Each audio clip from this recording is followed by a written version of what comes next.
ئەمە ژووری مناڵەکانتە. باڵی سێ مناڵێرا ئیداراکات ئەوە ژیان بەڕێکم حەشەرات و دوو پشکوهینە. ماڵەکەمان زۆر ناخۆشە بزەمە بەرگی تیاگیر خەڵکی تریش بێنی کەس بەرگی تیان ناگرێت.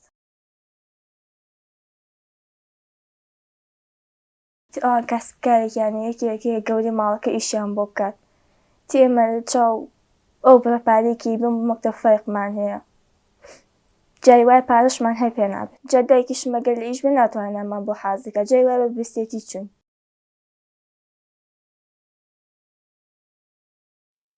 ئەم مناڵە چاوگەشانە چەند میهرەبانی ئێوەیان پێویستە، چەند بە حەسرەتی ئەوەن کە ژیانیان پڕ بکەن نە دڵنیایی. ئەبێ ڕادەی ئەو تێگەیشتنە چەند بێ لە بێ باوکی، لە بێ نازی و لە دەستکورتی، تەنانەت لەو نیگا خەماویانەی کاتێک جەژن وەک خۆشترین ڕۆژەکانی ژیانی مناڵ دێتە پێش. ئەم مناڵانە تەنها سیرکردنیان پێ بڕێ و لەبەر کەم دەستی و بێکەسی ڕوویان نەیە تێکەڵاوی مناڵانی دیکە ببن و تامی خۆشیەکانی جەژن بکەن.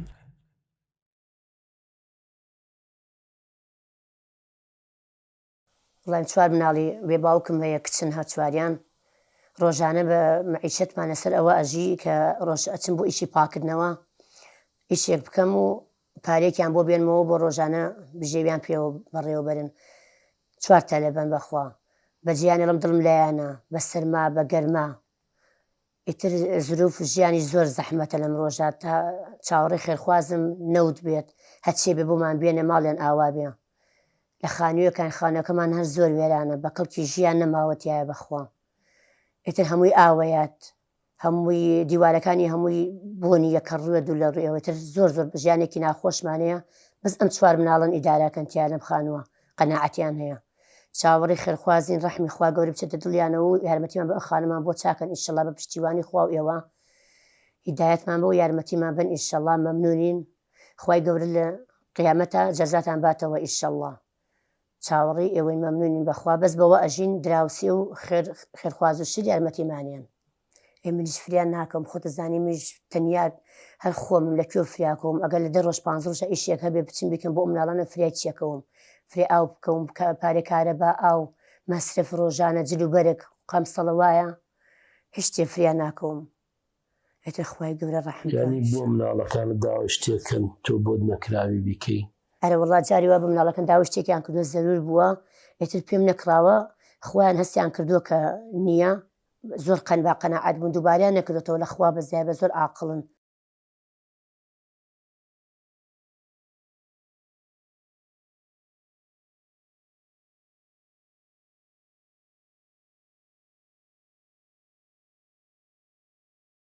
ژیانمان زۆر خراپە ئێمەش حەزەکەین وەکو مناڵی تر شتمان هەبێت و وەکو خەڵک باوکمان هەبووە ئێمەش حەزمانەکە باوکمان هەبووە بەس چی بکەین.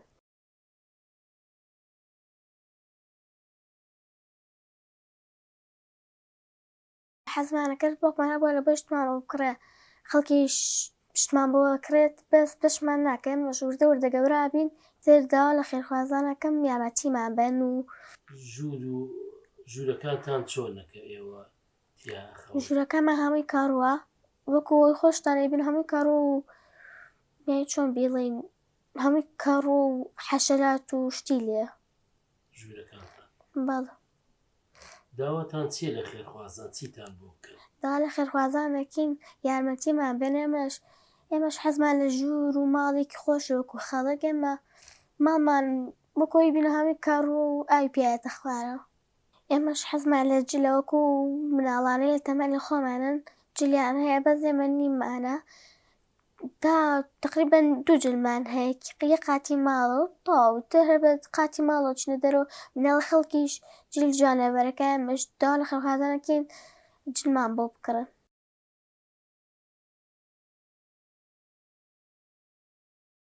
ماڵەکەمان زۆر ناخۆشە بزەمە بەرگی تیاگیر خەڵکی تریش بێنی کەس بەرگی تیان ناگرێت. یعنی دیلان خان ئەم خانووی ئێوە تۆم بەستەوەیە کە ئێوە بێ باوکن ئێوە نەبێ کەس لەم خانووی ئیدارە ناکە باڵێ کەسی دارە ناکەش باوکمان نیشمان بۆ کە هەر دایکم بژی ژێمە بۆ پێیاکات 2 هەفتە جارێ دەچێت بۆ ئیش و تاڵ پارەکەشی زۆر کەمە. مامۆستاکان هەکاتیانەکەن لە قوتابخانە؟ بەڵێ مناڵەکانی تر دەفتەری جوانێن هەیەمەش نیمان مامۆستاڵێ بۆ دەفتەرەکانتان وایە منیژەڵم وەڵام مامۆستا چی بکەین هەر دەفتەرە شتەکانمان پارەکمانەوە نەباشەکات. چوویتە قوتابخانە پارە و پێ نەبێ؟ باڵێ وەکو ئیمڕۆ هەموو ڕۆژەکە مەچم بۆ مەکتەب هەموو تەلەکان جبسیان پێیە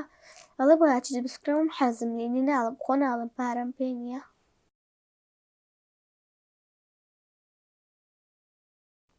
تر پارەکەەوە نەباشەکە بۆ خواردنی نیوەڕۆ هەو کاتێ چمەوە مەکتەب ژنانی بەیانی ناخۆم نانی نیوەڕۆژ ناخۆم هەروەکۆی بینم هەڵامەتیش من پارەمان پێ نییە بچین شروع بکڕین.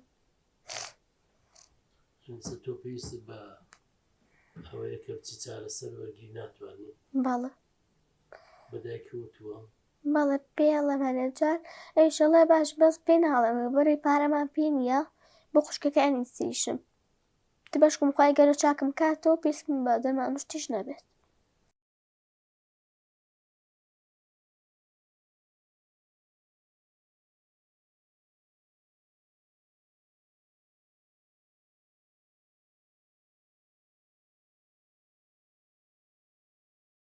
ژیانمان هەیوە کۆبین خانووەکە بچووکە بە هەمووی 2 ژووری تایە جا ئێمە 4 خوشکین لەگەڵ دایکمان بەشمان ناکە هەر ئەم ژوورێ مەتبەخە میوانە دانیشتنە دایکم لە مەتبەخەکە یاخەوێت ئێمەش بە هەمومان 2 ژوورمان هەیە 1 ژووریان تۆزێک باشە ئەوی کیان کەوە ئاوی پێیان دەخوارەوە تە شوعەیە ئیجا لەزگەمان کردو ژێر لەزگەکان هەمووی حەشەراتە یعنی ئیتر بە کەڵکیەوە نەماوە تیا بین بۆ نیەت دایکم بەیانیە واتە تا ئێوارە ئەویش ئەگەر هەفتەی لە هەفتەیەکا 1 جار 2 هەفتە جارێ ئیش بکات جا فریای ئیشی ماڵەوە ناکەوێت من مەکتەبم هەیە پۆلی 12م فریای سای بکەم فریای نان حازرکردم بکەم بۆ خوشکەکانم ئیشیان بۆ بکەمی ماڵەوە دایکمە فریایەوە کە بچێت دەرەوە بێتەوە تەواو ئیشمان بۆ بکە.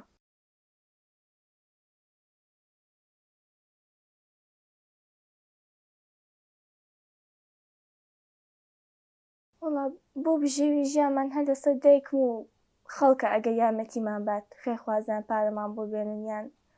تر خواردنمان بۆ بێنن. نا هیچ بەس دایکمە. ئەم خوشکەوەتی زۆر جار لە قوتابخانە ئێوە لەگە مناڵەکانە فەرقتان هەیە تو هەست بۆ فەرقاکەی لە قوتابخانە؟ طبعاً فەرقمان هەر پێوە دیارە ئەوان کەسبکارێکیانە یەکێکەیە گەورەی ماڵەکە ئیشیان بۆ بکات تی ئێمە لە چاو ئەو بەپارێکی بم مەکتەب فەرقمان هەیە جای وای پارەشمان هەر پێ نابێت. یعنی جاروێ چوونە بۆ قوتابخانە پێمان نەبووە نەمانتوانین هیچ بخۆین جا دایکیش مەگەر لە ئیش بێ ناتوانینمان بۆ حازرکە جای وای بە برسێتی چوون بە برسێتی چوون و لێوێش هیچمان پارەمان پێ نەبووە هیچ شتێ بخۆین.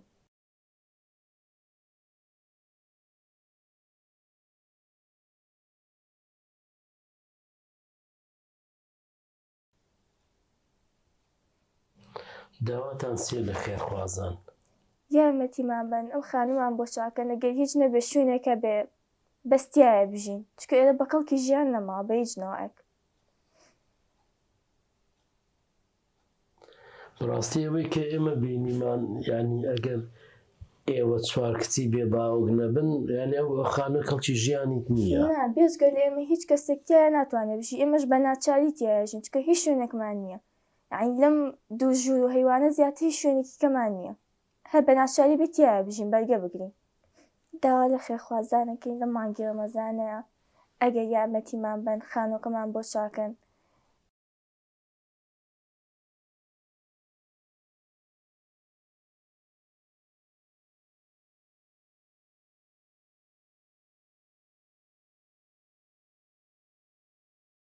ئەوەی تێی باوکیان ئەمری خۆی کردووە لە ڕێگایەکیەکەوە پێیان ناسانم کە ئەم ماڵە 4 کچی هەتیویان هەیە و دایکەکەشیان جارجار ئیشی ماڵان ئەکا پێویستیان بە یارمەتی هەیە کە هاتمە ئەم ماڵە زۆر سەیرم لێ هاو کە ئەم 4 کچە توانن لە ماڵەیە بژین. خانۆکە زۆر کۆن و داوەشا و بۆنی تەڕەشوع و ئاوی ئەو ماڵانش لە دیوارەکە و یەتە ژوورەوە. ڕۆژێکیان هاتم پەنجەرەی مەتبەخەکەیان کەوتبووە حەوشەکە بۆمان چاکردنەوە. کاوەنتەریان نەبوو، کاوەنتەرێکی تەنەکە بوو، دەرگای پێوە نەبوو. ئیتر ئەو کاوەنتەرەمان بۆ کڕین و ئەنجا سەلاجەکەشیان ئیشی ناکرد، سەلاجەمان بۆ کڕین و کەنتۆرێکی کۆنی خۆمان هێنا بۆمان بەستن و ئیتر ئەم ماڵە زۆر زۆر کۆن و داوەشاوە، لەوانەیە ئەو سەقفە بکەوێ ڕۆژیە بڕوخێ، چونکە ئەم ماڵە هەر باوکیشیان بە هەژاری و بە کەم دەرامەتی ئەم خانووی دروست کردووە. داواکەم لە ئەوانەی کەوا یارمەتی ئەم ماڵە بەن و بەشکم ئەم خانووەیان بۆ چاپکەن و خانۆکە زۆر کۆنەوهی ئەوە نییە کە ژیانی تیا بەسەر بەرن ئەم کچانە. ئەم کچانە شەد چواریان 18یان تەواو نەکردووە مناڵن، یعنی پێویستیان بەوەیە کە لە خانوویەکی خۆشا بژین. داواکەم لە خێرخوازان یارمەتیان بەن بەشکم ئەم خانووەیان بۆ چاپ بکەن. بەڕاستی ئەم خانووە شوێنی ژیان نییە، زۆر کۆن و داوەشاو. وەختی خۆی باوکیشیان کرێکار بوون بە قەرزاری کردوێتی، زۆربەی خۆی ئیشەکانی کردووە لەم خانووە. یعنی خانووەکە بە قووەت نییە، لەوانەیە ڕۆژیە بڕوخێ. منی ژمانیانە ئاوا جارجاری ئەم شتیان بۆیەنە، بەڵام هەر یعنی پێویستیەکانیان پڕ ناکاتەوە. پێویستیان بە کۆمەک و یارمەتی خێرخواز هەیە. لە ڕای خوایە یارمەتی ئەم ماڵە بەن بەشکم ئەم خانووەیان بۆ چاکەن لە ڕێگای دەستگای بەخشینەوە. دادەجیان تۆ پێشتر هاتووی هاوکاری ئەو ماڵە و کردووە ئەم شتانەی کە بەڕاستی لەم ماڵە ئەیبینین کە بەکەڵ ئێوە چەند خێرخواز. بەڵێ ئێمە و چەند خێرخوازێکی خزمی خۆمان ئەم خانووە ماڵی حاجی تۆفیقی خراجیانی کە زوربەی ئەم شتانەیان بۆ کڕیون. ئەگینا ئەمانەشیان نەبوو، سەلاجەیەکیان هەبوو، سەلاجەکە ساردی ناکرد، بەس فرێزەرەکە یەک تۆز ئەی بەست، ئەوەمان بۆ کڕیون کەنتۆر ئەم کاوەنتەرە زۆر شتی ئەم ماڵە کە بە کەڵگێ ئێمە بۆمان کڕی. دادەجا خێرخوازانێک گیان لە جەنابتە کە جەنابیشە خێرخوازێکی پێشتر هاوکاری ئەو ماڵەت کردووە. ئەم خانووە بە کەڵکی ژیان دێتیا بژین؟ نەوەڵا بە کەڵکی ژیان نایە، ڕۆژێک لەوانەیە بڕوخێ، یعنی بەوچکە کەڵک دروست کراوە، باوکیان خۆی کرێکاری تیا کردووە. لەبەر ئەوە لەوانەیە ئەم خانووە بڕوخێ، لەبەرەوە پێویستی بەوە هەیە سەر لە نوێ بڕوخێت و دروستکرێتەوە.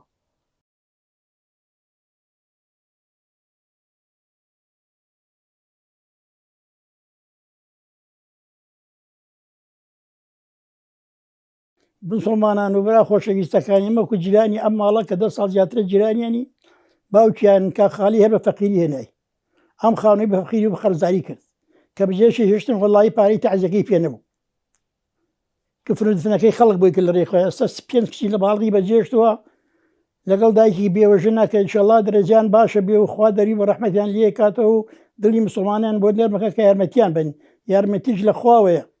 خوا یارمەتی هەر کەسێ با خوا یارمەتیەدا، خاص لە ماڵی ڕەمەزانەیەکەوە ئێمە چاوەڕێی خێرین و چاوەڕی پاداشین، خوا پاداشمان باتەوە. ئەوانەش کەوا دەست درێژی بوو ئەم ماڵە بکەن و دەستیان بگرن و وەڵی خوا یارمەتیاندا و چاکیان بۆکە یەک بە 700. جامە داواکارین لەو برا مسلمانانەیەکەوە چاویان لە خێرە تووشی خێر بن ڕووبکەنە ئەم ماڵە و یارمەتی ئەم بنەماڵێ بن لەم ماڵە خانە کۆنەیە هەچەند یارمەتیان بە یارمەتیکە زۆر خێر ئەوەی کە تەقواکە و تەخواش لە مانگی ڕەمەزانەیە بیر بە وەسیلە بوو ئەم خێرە گەورەیە خوا پاداشی هەموو لایبات و پاداشی ئەوەی بەخشینی باتەوە کە یارمەتی گەلێک کەسە دەن نەگەڕمە یارمەتیە، یارمەتی بەڕاستیە لە خۆدان جوانە.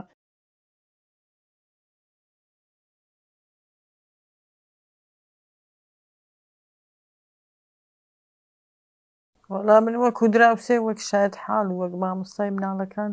ئاگام لە باری داراییەمانە باری دارایان هیچ باش نییە تم ئەوەی خێرخواز و یارمەتی دەربیان لێ خۆی ئیمکانیەتێکی وایە نییە. خانووەکە تاڵەی زۆر کۆنەوتر چەند دەستکاریشیان کردو و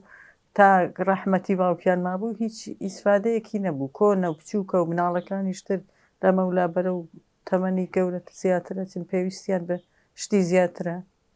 لەبەرە وەکو خێرخوازێ و بتوان یارمەتیان بە خانوویە شتێکیان بۆ بکەن ئەم زیاتر ئیشارەی بۆ تۆکە کەوتی دراسێمانەداری ئەم خانووەکە چیە و چۆنە خۆ تۆ پێشتراپی لە بەلە لەوەڵا زۆر کۆنە خانووکەیان کۆنی شە و تەڕەشۆعی هەیە و اینجا ناخۆشە و بە کەڵکی ژیان نەماوە نەوەڵا کە حاجیۆک و شاید حاڵێک ئەڵێ لە هەفتاکان دروست کراوە ڕاستەکە زۆر کۆنارەوەڵا دادەجان ئەم خانووە ئەگەڵ مناڵە بێ باوکارە نەبێ کەس ئیدارێک نەوەڵا کەسی دارە ناکە لەم شوێنەیە لەبەرەوە زۆر کۆنە زۆر بچووکە زۆر بە کەڵکی ژیان نەماوە بۆ دانیشتن و تر کۆنیەکەی لەوان نیە تر بە کەڵکی ژیان نەماوە ئەمانیش بەرە مناڵن گەورە ئەبن پێویستیان بە شوێنی گەورەترە تەلەبەن خاستن شوێنی باشتریانە بێ پێویستیان زیاترە بێ ئەمە هەرچەند لە قوتابخانە هاوکاریانەکەینە و وەکو ئیمکانیەتیان کەم و هاوکاری مادی و هینیان نەکرێ بەس هیچی بەوە نابێت لە خانووەکەیەوە جەیەکی وان بۆ پڕ ناکاتەوە وەڵا وەکو تر فەرقیان هەیە لەگەڵ تەلەبەکانی تراوانەی کە ئیمکانیەتیان باشە وەزعی مادیان باشە فەرقیان زۆرە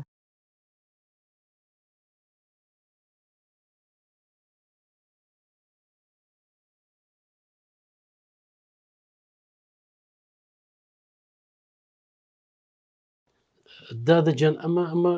ژووری مناڵەکانتە بەڵێ یعنی ئەمە چۆن بە کەڵکی ژیان دێ ئاوە بۆ شێوازە وڵایەتە هەر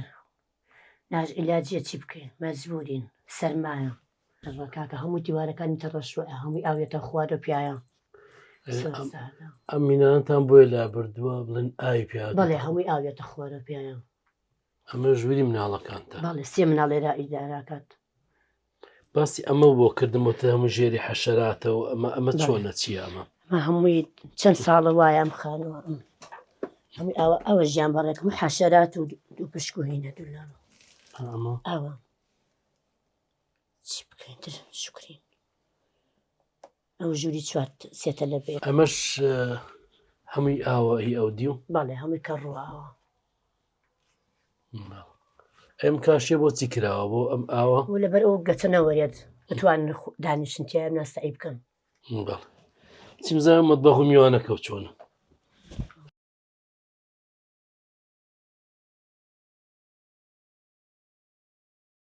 بۆ لێرێ ئەم دەست شۆرە ئەمە هەر لەبەرە حەشرات و شت لەبیایە ناتوانین لایبین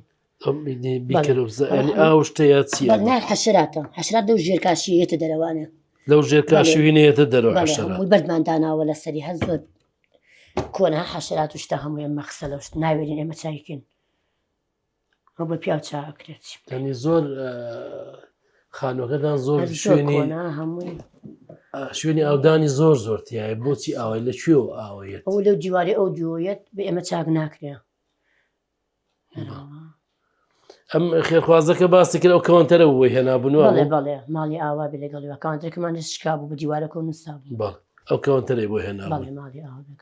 خۆتان کەوانتەرەکەتان شکا بوو هیچی پێوە نەبوو دەرگا و شتێشتەکان باش ئەم مەترسینی ئەم کارە با بۆ شێوازەم بەرە وڵا جاری وایە شۆرتەکە وەسایانی بە پەلە چاکی کا بەخوا گڕەگرێ هەمووی کە تەڕەش ئاوێتە خوارە شەوان سینی دانین تکتک ئاوێت تشدان ئەلەمانە شو ئاوێتە خوارە لە سەقفەکەەوە بەڵێ هەڵمی دەرناچێ هەوای هیچی نییە کەپسە ئەم وتدەم بەشە ئەمە چی بوو ئەمە ئەمە حەمامێکەکەیتر ئەم چوار مناڵە هەبست لەم حەماما ژیانە بن بەزوتت ئەمەش زۆر خراپە وێران هەر زۆر وێنانە بەڵێ سەخت وشتی ئاوێتە خوارە یعنی ئەمە بە کەڵکی ئەمە یە ناترسم کەوێتە خوارەوەمە چی بکەین مەجبورین خۆت ناتوانانی کرێخانە بێت تا چین خانە بگرین بکرێ ئەوە ژیان بەڕێک هەمووی کەڕووە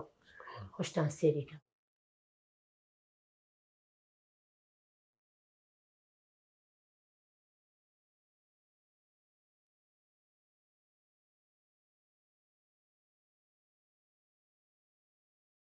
ینی ئەمە حەمامەکەتان بەڵێ هەموو حەمام و شتێکە ئەمە ینی بەڕاستی بە کەڵکی هیچ نایە ئەمە بە کەڵکی ئەوە نایەت زۆر خراپ و وێران بوو ئەم سەقفەی چییە ئەمە سەختی قەدیمە هینی زوو ساڵی 1970 بڵێ ساڵی هەفتاکانە ئەمە بەڵێ. هینە ئەو ئاسنوینەی پێوەتی ئەرە وەڵا ناتوانین چاکیکەین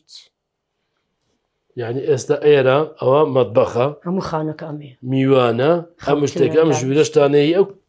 کچانەیە کە بەڕاستی ئەو کسانە یعنی چاکە ئەتوانن لەو ژوورە ئیدارەکەن کە هەموو بە قەناعەتن زیانە.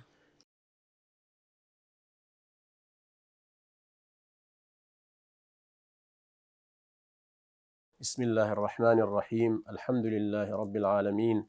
والصلاة والسلام على خير خلقه محمد وعلى آله وأصحابه ومن تبعهم بإحسان إلى يوم الدين اللهم صل على محمد وعلى آل محمد كما صليت على إبراهيم وعلى آل إبراهيم إنك حميد مجيد وبارك على محمد وعلى آل محمد كما باركت على إبراهيم وعلى آل إبراهيم إنك حميد مجيد برزان وكو لاي جنابتان لای هەموو مسلمانێک ئەمە ئاشکرایەکە خوای پەروەردگار لە قورئانە زۆر ئاماژەی کردووە بە ئەو کەسانەی ئەو مناڵانەی کە بێ باوکن بێ سەرپەرشتیارن سەرپەرشتیاریان لە دەستداوە باوچیان لە دەستداوە خوای پەروەردگار لە چەندین ئاەتا باسی کردووە باسی ڕێعایەت و سەرپەرشتی و کەفیلی یەتیمی کردووە دەفەرمێ ماڵی خۆیان بدەنێ ماڵیان مەخۆن ئەفەرمێ با پیس تێکەڵای پاک مەکەن واتە ماڵی هەتی و حرامە تێکەڵا و ماڵی خۆتانی مەکەن و لە ئەوە بگەڕێنەوە کە زوڵم لە هەتی و بکەن چونکە هەتی و بەڕاستی ئەگەر کەسێ زوڵمی لێ بکات تاوانێکی گەورەیە پێغەمبەری پێشەوامان محەممەد المستەفا صلی الله عليه وسلم کە بەبێ باوکی لە دایک بووە و ژیاوە باوکی گەورە بووە ئەمە چییە چی دەگەێنێ دەلالەت دەکات لەسەر ئەوەی ئەمە ڕێز و تەقدیرە بوو ئەو مناڵانەی کە بێ باوکن هیچ کاتێک لە دڵتان لە خۆتانەدا نەمێنێکە بڵێن ئێمە بێ باوچین یان مەسەلەن بێ سەرپەرشتیارین ئەوە خوای پەروەردگار ڕێز لێ دەگرێ بەو تاقیکردنەوە چونکە پێغەمبەرەکەت پێشەواکەت صلی الله عليه وسلم بە بێ باوچی لە دایک بووە ژیاوە بێ باوچی خوای پەروەردگار ڕیعایەتی کردووە جا هەر مناڵێکی هەتیویش لەم کوردستانەی خۆمانە بەڕێزان لەم ڕەمەزانەیە ئینشاءڵڵا داوا دەکەین لە خێرخوازان لە چاکەکاران کە ڕیعایەتیان بکەن کەفیلیان بکەن ئاوڕێکی خێریان لێ بدەنەوە بەڕاستی لە ڕەمەزانە خێر و سەدەقات و بە تەنگەوە بوون بە هەزار قاتی ئەو کاتەکانی تر خێری زیاترە بۆیە زۆر پێویستیمان بەوەیە کە مسلمانان ئاوڕی خێر بدەنەوە لەو مناڵانێکی بێ باوکن بێ سەرپەرشتیارن لە ژێر تاقیکردنەوەی خوای پەروەردگاران بەڵام بۆ ئێمەش تاقیکردنەوەیە بۆ مسلمانانیش تاقیکردنەوەیە بۆیە مسلمانان پێویستە بێنە پێشەوە و خۆشتان ئەزانن ئەم وڵاتی ئێمە ئەلحەمدوللا لە ڕێی خێرخوازیەوە بەڕێوە دەچێت ئەگەر ئەم خێرخوازە نەبووایە و ئەم هەموو چاکەکار و خەڵکە باشە نەبووە بە تەشید ئەم وڵاتی ئێمە دەکەوت بەڵام سوپاسی خوای پەروەردگار دەکەین کە دین و ئیمان و ئیسلام و عەقیدە لە ناو ئێمەدا بەردەوامە برەوی هەیە مسلمانان ئاور لێ یەکتر دەدەنەوە خێرخوازی زۆرە و مسلمانان بێتاقەت نابن ماندوو نابن لە خێرخوازی هیوادارم ئینشاءڵڵا خوای گەورە هیدایەتی هەمومان بدا ئینشاءڵڵا هیدایەتمان بدا و موفقمان بکە ئینشاءڵڵا کە ڕوو بکەینە فەقیر و هەژار ئاور بدەینەوە لە هەتی و بێ باوکەکان خوای پەروەردگار هیدایەتمان بدا بە تایبەتی بەڕێزان ئەم ماڵە بەڕێزە کە 500 عایلەن چواریان بێ باوکن چوار مناڵی هەیە ئەم دادەیە ئەم مناڵانە بێ باوکن بێ سەرپەرشتیارن ئینشاءڵڵا خوای پەروەردگار قورئان و دینی ئیسلام داوا لە ئێمە دەکا ئێمە حسابی مناڵی خۆمانیان بۆ بکەین وەکو چۆن حساب کە گەر مناڵەکەی خۆت پێویستی بە شتێک بێ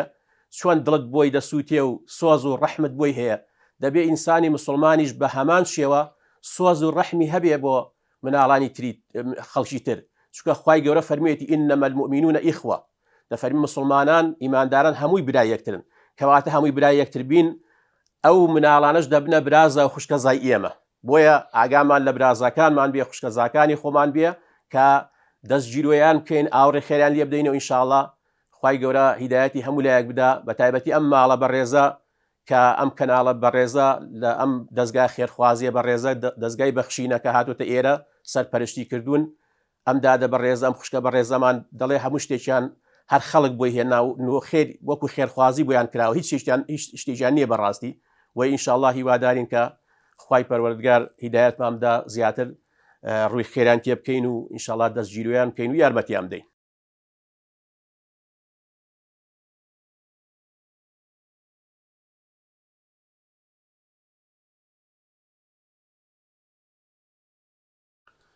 خێرخوازانی بەڕێز، وەک بینیتان ئەم ماڵە کە 4 کچی بێباوک و لەگەڵ دایکێکی بێچارە کە لەم ماڵەدا دەژین، وەک شاید حاڵەکان ئیشارەیان پێگرت کرد و مامۆستای گەڕک کە باسی ژیانی ئەم ماڵە بێباوکانەی کرد کە بەڕاستی ئەم خانووە وەک خۆتان ئەیبینن کە بەڕاستی ئەم مناڵە بێباوکانە نەبێ، ئەو دایکە بێچارە نەبێ کە هیچ کەسێک لەم ماڵە ناتوانانی ئیدارە بکە، ناتوانانی ژیانی تیا بکە، کە بەڕاستی ماڵێکی زۆر زۆر وێرانە کە هەر ئەمان ئیدارێتیا دەکەن و هەموو داهاتێکیان تەنها ئەوەیە کە چاوەڕێکەن کەسێک پەیوەندی پێ بکە بۆ پاکردنەوەی ماڵێک بێ کە بتوانین بژێویەکی سادی مناڵەکان دابین بکە. داواتان لەکەین خێرخوازان وەرن بەهانای ئەو ماڵە بێباوکە بۆی بتوانین لە دەستگای خێرخوازی بەخشین، بتوانین ئەم خانوویان بە شێوازێکی شایستە بۆ تعمیرکەینەوە.